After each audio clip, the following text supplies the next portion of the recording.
Bonjour, mon nom est Bruno Marchand, président-directeur général de Centraide Québec, Chaudière-Appalaches et Bas-Saint-Laurent. Dans une étude publiée il y a quelques années par la NASA, on citait les deux grandes menaces à l'humanité. La première, les changements climatiques. Vous ne serez pas surpris de l'apprendre, c'est déjà un thème qui est dans l'actualité. La seconde, on parle de l'accroissement des inégalités sociales.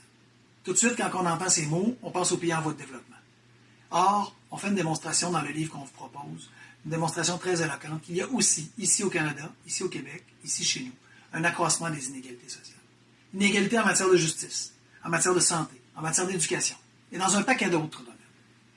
On pourrait penser, c'est un premier réflexe, c'est un réflexe qui est normal, on pourrait penser que ces inégalités ont un effet sur les gens qui les vivent, sur les gens les plus démunis, les gens les plus pauvres.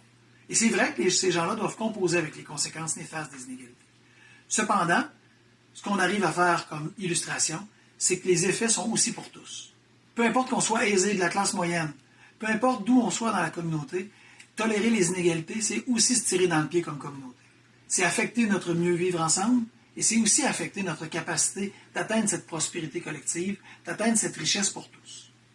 Alors en ce sens, c'est un thème éminemment d'actualité. Mais il est arrivé quelque chose dans les derniers mois, la pandémie, la COVID-19, qui est venue, je pense, illustrer encore davantage l'importance de ce thème-là. On a vu à travers les dernières semaines, à travers ce qu'on a vécu, les effets d'un accroissement des inégalités.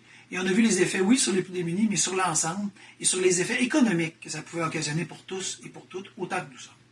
Dans ce livre qui s'intitule « Du plomb dans les ailes », on propose une réflexion rigoureuse, mais une réflexion accessible, où on nomme les enjeux, où on les identifie, où on fait une démonstration très claire de cette situation-là, mais surtout où on parle du pouvoir d'agir que nous avons comme hommes et femmes composant cette communauté-là, et des effets qu'ils ont sur nous si on continue de les tolérer. On propose une réflexion qui, je pense, a un sens, a une importance capitale pour la suite des choses, pour la construction de notre collectif. On vous invite à prendre part à cette réflexion déterminante. Déterminante pour nous, déterminante de l'ici maintenant, et aussi déterminante pour l'avenir de nos enfants, pour l'avenir de nos collectivités. Merci.